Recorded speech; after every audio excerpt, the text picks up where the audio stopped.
tomar si es que algo queda pendiente. Vamos a iniciar entonces en la última sesión de lo que tiene que ver con balances. La próxima sesión ya empezamos con temas distintos. Esto es lo último.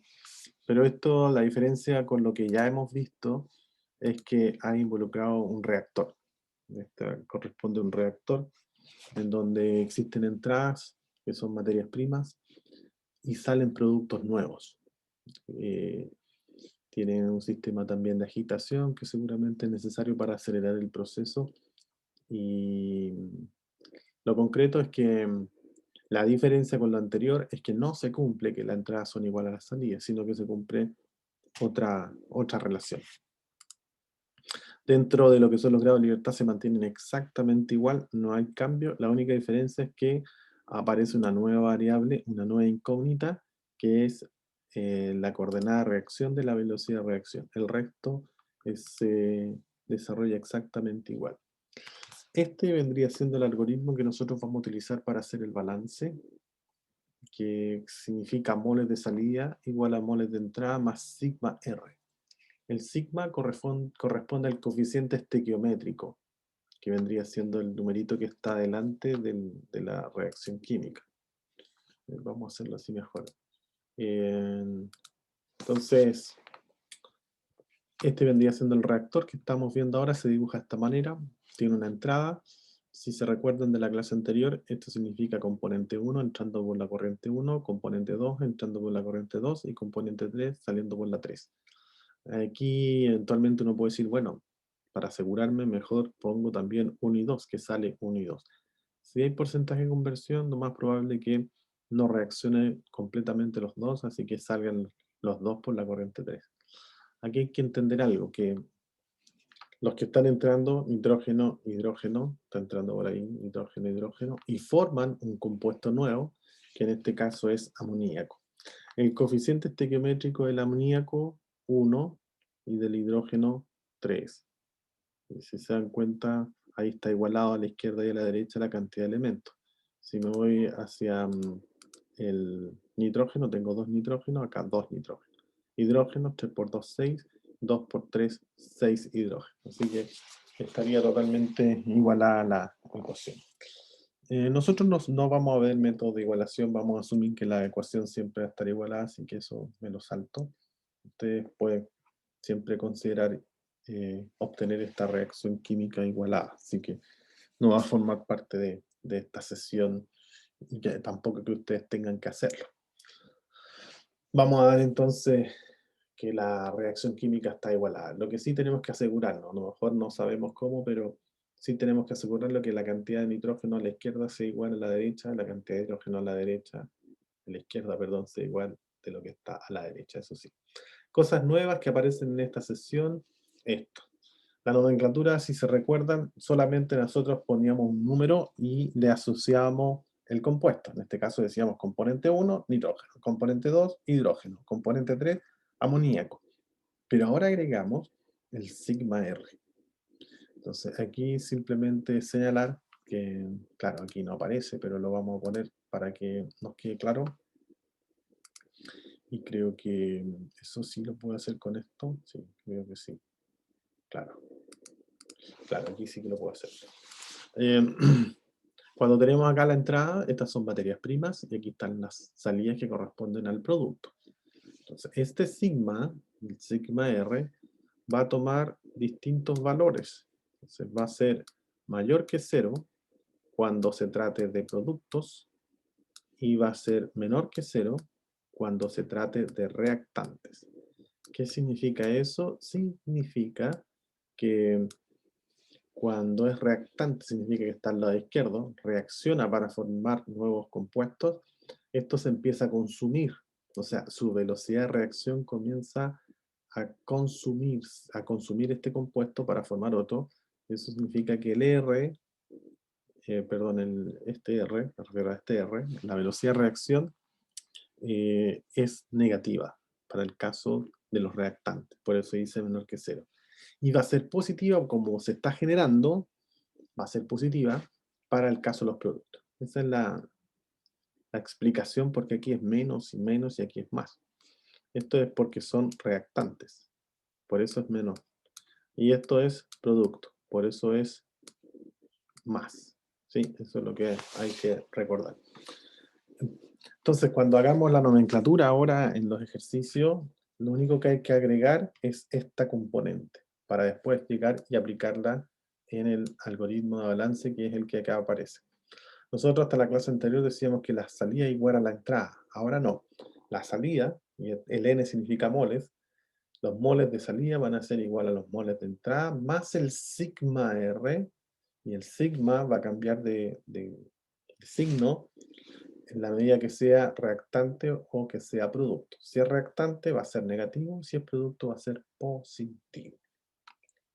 Y, bueno, aquí tenemos un balance típico. Por ejemplo, vamos a hacer el balance del componente 1. ¿Cómo se hace? Ahí dice, moles de salida. ¿Moles de salida de qué? Del componente 1. Según lo que observo en este reactor, no hay salida componente 1. No sé si lo alcanzan a ver, pero solamente está saliendo el 3, está saliendo el 4. No está saliendo ni 1 ni 2. Entonces, declaro acá, no hay salida de 1. Recuerden que este es el algoritmo que estamos haciendo para balance. Este que está acá. Que bueno anotarlo. Moles de salida va a ser igual a moles de entrada más el respectivo sigma R. Ahí está. Moles de salida igual a moles de entrada más el sigma R. Entonces, hago el balance al componente 1 y digo, ¿cuánto sale de componente 1 por la corriente 3? 0. Por eso está declarado el 0. Luego voy acá, sigma igual. Moles de entrada, ¿de quién? Del componente 1. Entonces miro por dónde entra el componente 1, por la corriente 1. Por eso es N11. Componente 1 entrando por la corriente 1. Y luego miro la nomenclatura que ya pensé cómo era y veo que es menos R. Y ese es el que copio ahí, menos R. ¿Sí? Lo mismo puedo hacer para el componente 2 y el componente 3. Entonces eso vamos a hacer para ver si se entendió. Pero ese sí yo creo que lo hacemos acá. Balance al componente 3. Balance al componente 3. Vamos a hacerlo con azul. Balance al componente 2, ¿ya? El componente 2. El balance al componente 2, este es el componente 2. Si uno ve acá, no sale el componente 2, por lo tanto también tendría que ser 0. Va a ser igual, voy aquí en el algoritmo, va a ser igual a los moles de entrada de 2. Sería en este caso N22. N22. Y luego copio lo que aparece acá, menos 3R, porque es el componente 2. Y miro ahí. Esta vendría siendo la ecuación 2. Y así se hacen todos los balances, ¿sí? No hay mucho que comprender. Lo mejor es practicar a través de un ejercicio, que es lo que vamos a hacer a continuación. Pero antes de eso, sí, comentar que existen otras relaciones. Está el porcentaje de conversión. ¿Y qué es lo que es el porcentaje de conversión? Si visualizamos esto en el reactor, este vendría siendo el reactor. Entonces, el reactor va a tener, por un lado, los moles que salen, los moles que entran. Entonces, el porcentaje de conversión es lo que sale menos lo que entra partido por lo que entra. Entonces, por definición, el porcentaje de conversión. Sin embargo, esto siempre está referido al reactivo limitante. Y el reactivo limitante es el que se agota primero, el que se va primero, el que limita la producción de algo. Si pensamos, por ejemplo, en que estamos ensamblando, por ejemplo, ¿cómo se llama esto? Supongamos que, a ver, algo que nos permita que tenga más de... puede ser una bicicleta. ¿Sí? Pensemos una bicicleta. La bicicleta tiene 2 ruedas, ¿vale? Vamos a suponer que tiene un solo marco y un solo manubrio. Eso es el supuesto que vamos a hacer nosotros para el desarrollo de este ejercicio. Entonces vamos a suponer que bicicleta tiene 2 ruedas Sé que hay bicicletas de una rueda y todo, pero vamos a una bicicleta normal que estaría hecha por un marco y vamos a agregarle también un solo manubrio. Eso vendría siendo lo otro, un manubrio. Vamos a dejar que tiene esos componentes. Ahí estaría. ¿Vale? Pueden haber más cosas sin duda, pero para explicar un poco lo que estamos haciendo ahora. Entonces, si quisiéramos armar unas 4 bicicletas, debería tener como mínimo, del punto de vista de la disponibilidad para poder armar eso, es primero de las ruedas. Ruedas, marco y voy a ponerle V de volante, ¿vale? Entonces, una bicicleta normal tiene 2 ruedas, tiene un marco y un volante. Eso es como mínimo. Luego, si yo quiero hacer 4 bicicletas, tendría que multiplicar todo esto por 4. O sea, necesitaría 8 ruedas. Ahí tengo 4 bicicletas, 4 marcos y 4 volantes. Eso es si yo quiero ensamblar 4 bicicletas. Pero si digamos que tenemos los siguientes materias primas. De ruedas tengo 7, de volantes tengo 7 y, perdón, de marcos tengo 7 y volantes tengo 10. Entonces, la pregunta es, ¿cuántas bicicletas puedo armar con eso? Esa es la pregunta. ¿Cuántas bicicletas puedo armar con eso? Con 7 ruedas, 7 marcos y 10 volantes. ¿Cuánto es la cantidad de bicicletas que podría ensamblar? Como máximo. ¿Cuál sería? ¿Están ahí? ¿Nina o Franco? ¿Serían 3? 3. Y 3. Claro, ¿cómo sacó que eran 3? ¿Cómo supo?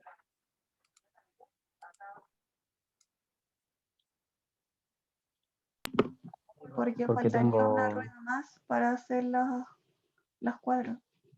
Claro, efectivamente. eh, Serían 3 bicicletas porque está limitada por el número de ruedas. O sea, para hacer un ensamble necesita 2 ruedas. 2 bicicletas necesita 8, no hay problema, perdón, necesita 4. Así que no hay problema hasta ahí, no tenemos ninguna dificultad. Para hacer 3 bicicletas, ya vamos en 6, tampoco tengo problema, ya voy con 3. Esto ni siquiera lo menciono porque no está limitando, están en exceso. Que me pidieron hacer, o me pidieron, pero en realidad la pregunta es cuántas bicicletas puedo armar, pero acá sé que ya tengo 7 días, lo que me está limitando la producción o el ensamble de bicicletas es la cantidad de ruedas. Entonces ahora digo voy a hacer 4 bicicletas, necesito 2, pero solamente tengo una, porque el total llega hasta 7, esto es lo que tengo disponible, 7. Entonces, conclusión, solo puedo armar 3 bicicletas, aún teniendo más marcos disponibles. Podría incluso armar desde el punto de vista de los marcos 7 bicicletas. Y de los volantes podría armar incluso 10 bicicletas. El punto es que no lo puedo hacer porque solamente dispongo de 7 ruedas. Y con 7 ruedas, para ensamblar una bicicleta de 2, que tiene cada una, solamente me permite armar 3 bicicletas. Bueno, esto que acabo de explicar se cumple a rajatabla también en la formación de productos. Las materias primas se relacionan a través de números definidos. Fíjense acá, tengo un nitrógeno con 3 de hidrógeno y se forman 2 de amoníaco. Eso es lo que se cumple. Tal como decíamos anteriormente, tenemos 2 ruedas, un marco, un volante y con eso armo una bicicleta. Acá los números son 1 de nitrógeno, 3 de hidrógeno y se forman 2 de amoníaco. No 2,3 ni 5,2 o 5 de amoníaco o 1 amoníaco. No, estas son las proporciones definidas. Entonces, bajo ese concepto, uno entonces puede entender inmediatamente el concepto de reactivo limitante, que vendría siendo esto. El reactivo limitante en este ensamble de bicicletas estaría dado por las ruedas. A pesar de que tengo 7 igual que los marcos, pero yo necesito 2 ruedas, no un marco por bicicleta. Y esto hace entonces que el reactivo limitante o el que limite el ensamble de bicicletas sea, en este caso, las ruedas. Si nos vamos a una reacción química, tenemos que hacer exactamente lo mismo. Tenemos que ver quién es el que está en la menor proporción y eso se hace a través de las matemáticas. Uno va haciendo divisiones y finalmente obtiene el valor. Desde el punto de vista teórico, lo podríamos hacer acá. Entonces, lo primero que hago, el reactivo limitante se descubre identificando el que está en menor proporción. Hasta el momento los números que tengo son 7, 7, 10.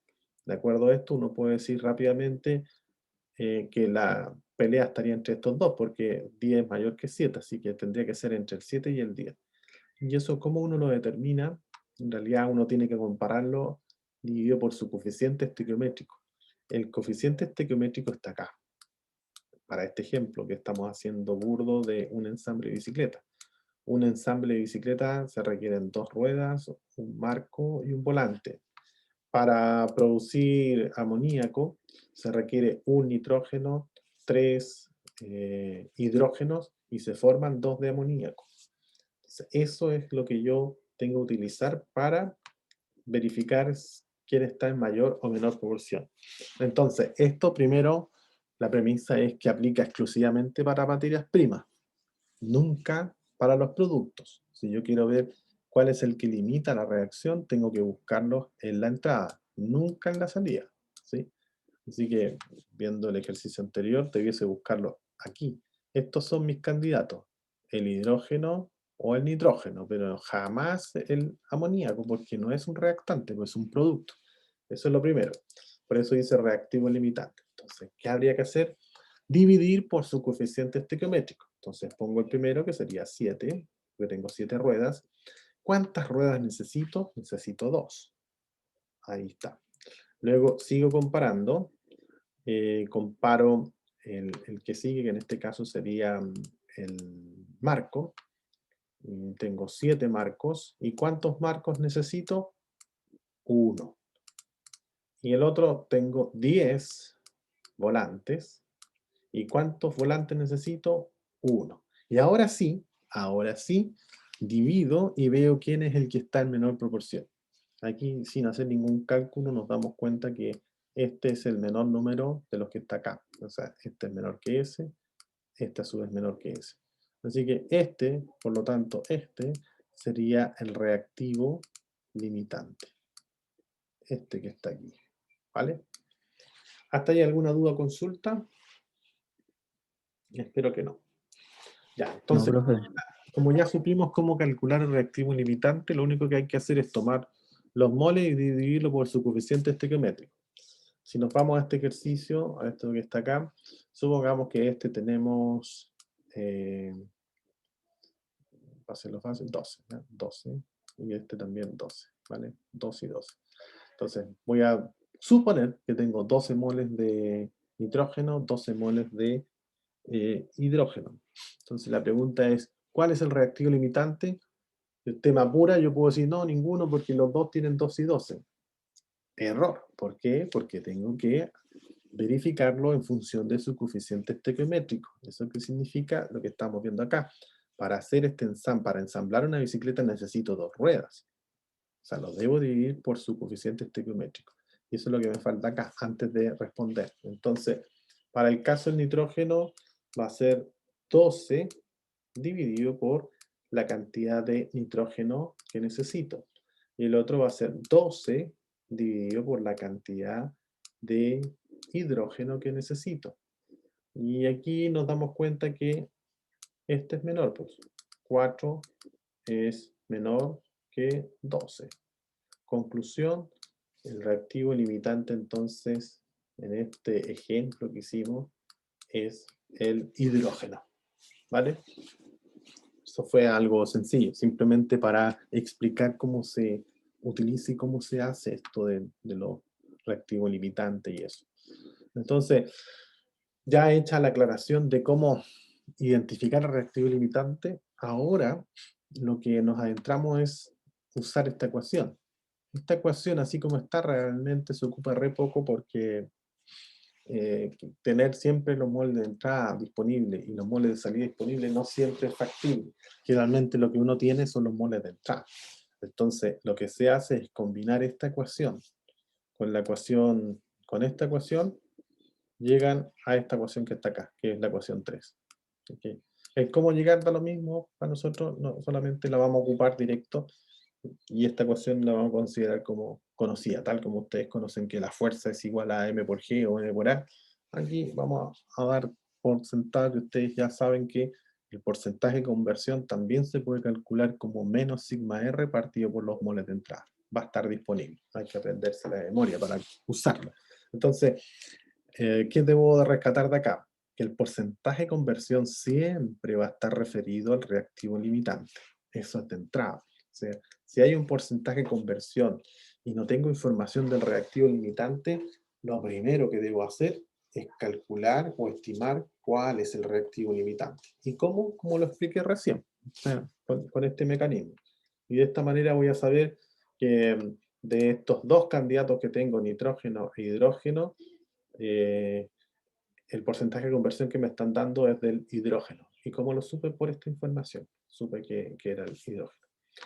En otros casos, incluso a veces se lo soplan. Llegan y le dicen el porcentaje de conversión del nitrógeno es del 90%. Ah, entonces ahí le están soplando y el reactivo limitante no es el hidrógeno, sino que es nitrógeno, porque le dijeron explícitamente que el porcentaje de conversión del nitrógeno es 90%. Entonces ahí no hay que desgastarse en hacer esto, porque seguramente no lo va a poder hacer porque no tiene datos para hacerlo, pero como ya se lo están soplando, le están diciendo que el nitrógeno es el reactivo limitante, entonces llega y ocupa esta fórmula, y los moles que utiliza acá son los moles del reactivo limitante. ¿Y quién es su reactivo limitante? El nitrógeno que se lo soplaron recién. Importante entonces que esta ecuación no es llegar y usarla, se utiliza siempre con el reactivo limitante y los moles de entrada que están acá son del reactivo limitante. Entonces, si dijimos que el reactivo limitante es nitrógeno, este dijimos que era el reactivo limitante, ¿cuál va a ser su sigma R? Aquí está el sigma R copiado. ¿Sí? ¿Cuál es? ¿Cuál es? ¿Están ahí o no? Sí, profe, estoy entre la 2 y la 3. Pero le estoy preguntando acá sobre el nitrógeno, ¿vale? El nitrógeno. ¿Cuál es el sigma R del nitrógeno? Que está en la tablita. Ah, el 1, Claro. ¿Y cuál sería? el menos R, El menos R. ¿Cuál sería el sigma R del hidrógeno? Menos 3R. Menos 3. menos 3. Exacto. Y no tiene sentido preguntar el amoníaco porque los reactivos limitantes son solamente nitrógeno y el hidrógeno, no hay más. Entonces tengo que ver si es este o este. Pero como dijimos que en el ejercicio que estamos simulando es un porcentaje de conversión referido al nitrógeno, sé que su sigma R es menos R. Entonces, con ese menos R me voy a la ecuación que está acá. Y aquí reemplazo. Pongo menos por menos, da más. Así que me va a quedar R. R partido por los moles de entrada de nitrógeno. Y eso va a ser igual al 90% que estábamos inventando recién. Entonces, si yo tengo los moles de entrada de nitrógeno, voy a poder calcular inmediatamente el R. ¿Sí? Pero eso en la medida que tengamos información respecto a los moles de entrada del nitrógeno. Ok, sin querer variarlos más, vamos mejor a resolver un ejercicio que aquí aparece. Entonces, aquí hay algunas cosas adelantadas para poder resolver. Dice, se desea obtener monobromobenceno, que vendría siendo este, a partir de 385 moles de benceno y 406 moles de bromo. O sea, me están dando, este es benceno y este es bromo, ¿vale? Y determina el porcentaje de conversión si solo se obtienen 380 moles de monobromobenceno. Esa es la situación. Entonces, lo primero que hay que hacer es poner la nomenclatura, que es esta, darle un nombre, perdón, ponerle un número a cada compuesto. Entonces, el primero sería benceno, el segundo bromo, este vendría siendo el monobromobenceno. Aquí estamos, porque es un solo bromo, monobromobenceno, o bromobenceno también puede ser. Y el último es el ácido bromídrico. Ácido bromídrico. En síntesis, ¿qué sigmas les voy poniendo? Recuerden, los reactantes van con signos negativos. Entonces, por eso aquí pongo menos R, menos R. Menos R para el benceno, ahí está. Menos R para el bromo, ahí está. Y estos vendrían siendo positivos, más R, más R. Debo verificar que esta ecuación está igualada. Aquí tengo 6 con 6, está bien. La otra también. 6 carbonos, 6 carbonos. Hidrógenos tengo 6, hidrógenos tengo 5, más 1, 6. Y bromos tengo 2. Y aquí tengo un bromo y aquí tengo el otro bromo. O sea, está igualado. Por eso es que los coeficientes estequiométricos son todos 1. Los reactantes todos menos 1 y los productos todos con más 1. Y ahora comienzo a asignarle valores a los datos. Los datos, dice mono, bromo, benceno, a partir de 385 moles de benceno. Entonces, el dato son benceno. El benceno es el 1.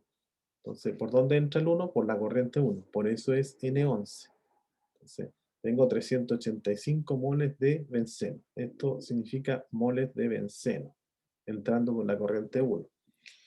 Y hay 400 moles de bromo, que sería este, y entran por la corriente 2, o sea, N22. Todo esto está ocurriendo en las corrientes de entrada, que son 1, y la corriente de entrada, que es 2. Hay una sola corriente de salida, que corresponde a la corriente 3. Esta es la corriente de salida.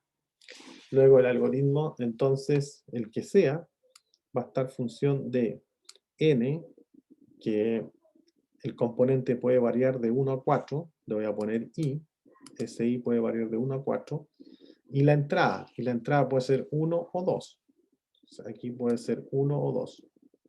Voy a poner 2, ¿sí? Esa es la entrada. Va a ser igual a, perdón, la salida, ahí hay un error, porque la salida, lo que estamos viendo acá es salida. Salida menos entrada, igual a la entrada. Borrar pluma, borrar borrador. Ahí sí. Se pone salida. Salida. Está bien.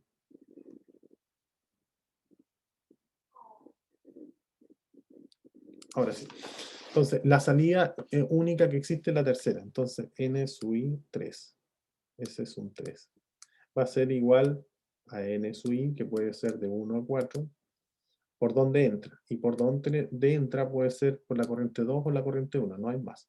Y luego el sigma va a depender de dónde esté haciendo el balance. Por eso es que va a depender sigma r, depende de dónde esté haciendo el balance. Esa es la forma de hacer el balance. Entonces voy a estar siempre mirando la salida, que en este caso es 3, y las entradas, que pueden ser 1 o 2. Dentro de lo que aparece en el ejercicio, dicen que se quieren obtener 380 moles de monobromo de benceno, o sea, de este. Tenemos datos de benceno, de bromo, y además tengo datos de la salida. Y estos son los datos que hay que comenzar a usar una vez que se hagan los balances. O sea, lo primero que hay que hacer es hacer los balances. Previo a eso, tenemos que asegurarnos que el ejercicio se puede resolver. Entonces, lo primero es hacer grados de libertad. Entonces, hacen rápido. Grados de libertad. Y si se recuerdan de la clase anterior, es exactamente lo mismo. Se cuentan los componentes presentes en cada corriente. Aquí tengo 1, 2, 3, 4, 5, 6. Y ese 1 corresponde a la velocidad de reacción, que es una nueva incógnita, que vendría siendo esta. Por eso aparece como una nueva incógnita, más 1. ¿Siempre va a ser así? Sí. Siempre va a ser así en los reactores. Si tiene dos reacciones, van a tener que ser 2R. En este caso hay una sola. Balance de masa, miro la nomenclatura. Aquí tengo 1, 2, 3, 4 compuestos. Sí, por eso es 4. Datos, 1, 2, 3. Restricciones, no hay. Así que ahí 4 más 3, 7. Entonces grado de libertad igual 0. O sea, esto se puede resolver. Sin darse base de cálculo ni nada, porque está todo listo para resolver. Entonces, ¿qué hay que hacer? Empezar a hacer los balances. Entonces, partimos haciendo el balance. El balance al 1. El balance al 1 siempre hay que mirar esto. ¿Sí? Esto siempre hay que ponerlo a la vista. El balance al 1 sería el componente 1, que sale por 3. Aquí estamos viendo que sale componente 1 por 3, por eso lo pusimos ahí. Va a ser igual a lo que entra, que sería el N11. Y menos que, menos R. Miro la nomenclatura. Por eso la puse acá la nomenclatura, para que uno mire la nomenclatura y lo complete nomás. Ahí está. Entonces ahí tenemos la ecuación 1. Ahora avanzo con la ecuación 2. La ecuación 2 va a ser el componente 2 saliendo por la 3. ¿Hay 2? Sí, lo puse. Por eso es N23. Y va a ser igual a lo que entra, N22. Y miro la nomenclatura del 2, es menos R, por eso puse menos R.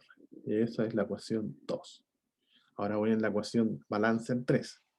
El componente 3 saliendo, sí, hay componente 3, por eso puse N33. ¿Hay componente 3 en la entrada? No hay. No hay componente 3 ni en la 2, ni componente 3 en la 1. Por eso acá es 0. Miro el sigma R del 3, es más R. Y por eso aquí puse más 3, más R, perdón, en la corriente 3. Finalmente, el balance al componente 4, sería el componente 4 saliendo, la única salida es la 3, así que N4, 3, va a ser igual al componente 4 que entra. No hay componente 4, no hay. Entonces por eso puse 0. Miro ahora el sigma R del 4 más R. Aquí hay un signo más. Y por eso hay más R, que sería la ecuación 4. Igual que también la clase anterior, ahora hay que saturar. ¿Saturar con qué? Con los datos. Saturar con datos. Los datos son los que aquí aparecen. Entonces, donde aparezcan datos los voy a comenzar a reemplazar. De hecho, mano en la ecuación 1. De la ecuación 1, el N13 no está aquí disponible. Lo dejo como N13 y como incógnita. El N11, sí. ¿Cuánto vale? 385. Lo reemplazo. Entonces, ese N11 lo reemplacé con el dato y lo puse ahí. De la ecuación 2 hago lo mismo. Ecuación 2, N23 no se conoce, pero el N22 está ahí. Y por eso puse 406 menos R. También queda como incógnita el R, porque no se conoce. Luego sigue avanzando, el N33 está ahí, es 380. De aquí ya puedo sacar el valor de R. O sea, ya sé que aquí R es igual a 380. Súper buena noticia porque con esto ya puedo resolver todo. Y el último balance lo dejo tal cual porque no hay ninguna incógnita, no hay ningún dato ni nada. Sin embargo, como ya de la ecuación 3 sé que el R vale 380, ya sé cuánto vale N43. N43 también vale 380. ¿Y cómo lo supe? Porque el N43 es igual a R. Y como el R de arriba sé que es 380, entonces N43 también vale 380. Con este mismo R me voy a la ecuación 1 y puedo saber cuánto sale de componente 13. Y en este caso sería 385 menos 380, eso es 5. Y en el caso del N23, N23 va a ser igual a 406, estoy copiando, menos los 380. Eso es lo que, perdón, aquí, 380. Entonces, eso sería 6, 26. 2. Ahí estaría. Ahí estaría. Y fin, pues, se acabó el ejercicio. Eso es todo. Ahí logramos obtener todos los componentes en la salida, solamente haciendo los 4 balances y saturando con datos. La clave aquí está en saturar con datos. Esa es la clave para comenzar a resolver. Aquí tenemos otro caso en donde, fíjense, tenemos los mismos moles de entrada, pero ahora se da el porcentaje de conversión. Pero lo primero que tengo que hacer es ver cuál de los dos es el reactivo limitante. ¿Será el benceno o será el bromo? Y para eso tengo que hacer lo que hicimos anteriormente. 385, que es de benceno. Su coeficiente estequiométrico, que ya dijimos que era igual a 1.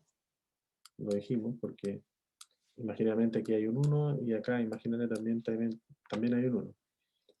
El otro son 406 moles de bromo. 406. Y también divide por 1. Aquí es fácil darse cuenta entonces cuál es el reactivo limitante aquí.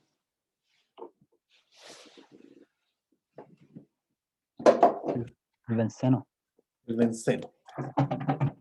¿Por qué? Porque está en menor proporción. 385 es menor que 406. Por eso sé que el reactivo limitante es el benceno.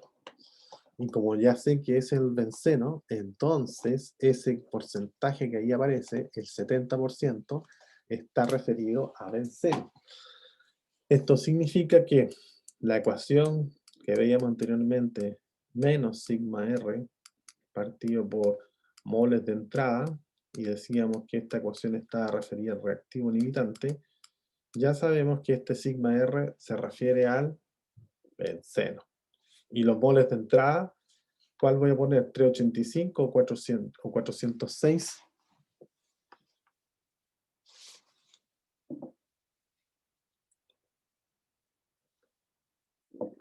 ¿Cuál utilizo? 385 o 406.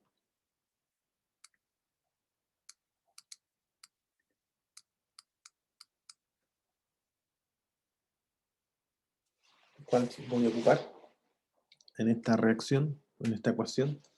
Que es el porcentaje de conversión, que está en función del reactivo limitante, y el sigma R es del reactivo limitante, y los moles de entrada son del reactivo limitante. ¿Cuánto voy a ocupar del reactivo limitante? ¿Cuánto es? El moles de entrada.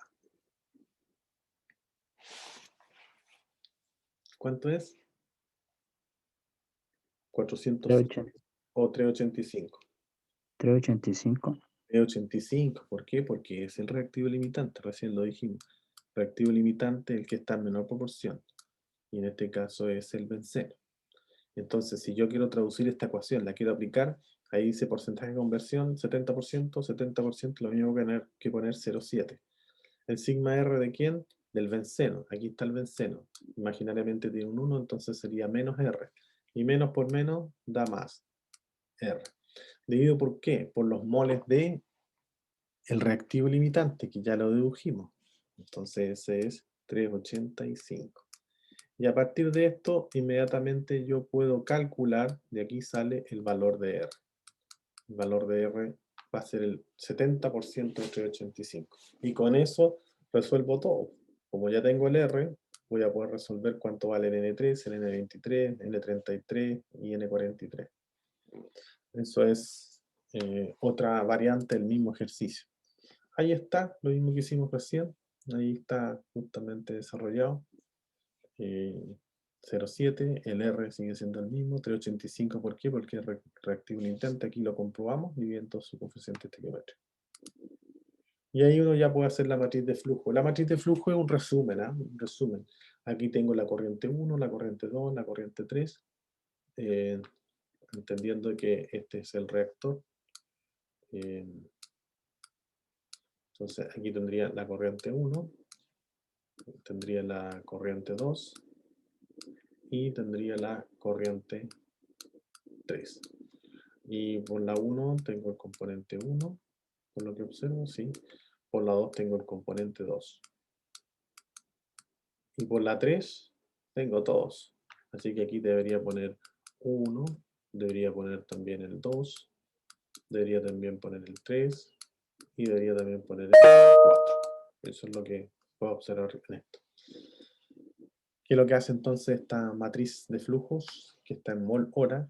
Dice que en la corriente 1 solamente entra componente 1. No entra ni 2, ni 3, ni 4. Por lo tanto, la corriente total vale 385, que tiene solamente componente 1.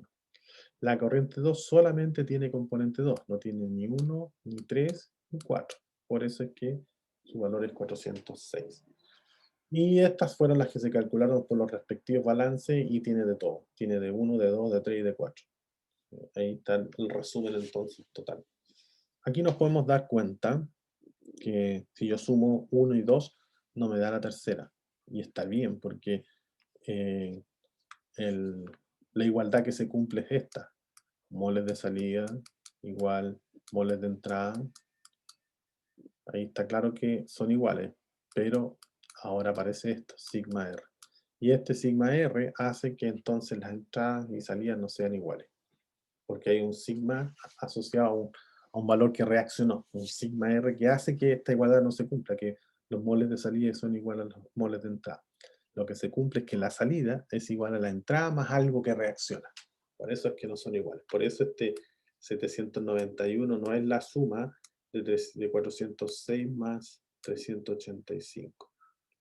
Y si alguna vez les llega a dar igual es porque es coincidencia, ¿sí? Pero no es porque se tenga que cumplir, porque lo que se cumple es esto, ¿sí? Esto es lo que se cumple. Ok, no sé si hay más dudas, consultas, porque eso es más o menos la síntesis. Entonces, el paso a seguir, un poco para ir simplificando, asegurarme que el sistema esté completamente igualdad, la ecuación química está igualada, y de ahí en adelante lo que viene es nomenclatura. Luego de la nomenclatura identifico reactivo limitante con algún mecanismo que yo comenté recién. Luego que identifique el reactivo limitante, lo que hago es balance de masa. De acuerdo al algoritmo de balance, empiezo a hacer los balances para los componentes que hay. Si son 3 componentes, 3 balances. Si son 5 componentes, 5. En el caso que hicimos anteriormente, habían 4 componentes, se hacen los 4 balances. Una vez que se han hecho los balances, se satura con datos. O sea, las mismas ecuaciones, les pongo datos. Y con eso ya comienzan a armarse el sistema de ecuaciones y puedo resolver cada una de las corrientes. Y aquí lo que sigue, o lo que debería seguir, sería la matriz de flujo. Con eso ya termino y remato el ejercicio. Se vendrían siendo como los pasos a seguir para resolver estos ejercicios. Todos se hacen igual. Entonces parto con la nomenclatura, identifico reactivo limitante. Con reactivo limitante me voy a hacer el balance de masa en sistemas reaccionantes con el algoritmo balance. Aquí, recordar, ocupo moles de salida igual moles de entrada más el sigma R. Eso es lo que ocupo acá. Aquí recordar que ocupo los moles, que debiesen ser de entrada, nunca de salida porque son reactivo limitante, dividido por su coeficiente estequiométrico. Me quedo con el menor. Con eso determino cuál es el reactivo limitante. Y aquí recordar que hay que poner en la nomenclatura ahora el sigma R. Hay que asociar en la nomenclatura el sigma R. En el caso de que ya se hicieron los balances, se satura aquí con datos, aquí se incorporan la nomenclatura que nosotros ocupamos, N sub IJ, I sub IJ, que vendría siendo la composición. Esos son los datos, flujos, datos. Y la matriz de flujo que le acabo de explicar. Ahí simplemente un resumen en donde se ponen componentes en las filas y en las, y en las columnas irían las corrientes. Eso vendría siendo la matriz de flujo, como la que está ahí. ¿Sí?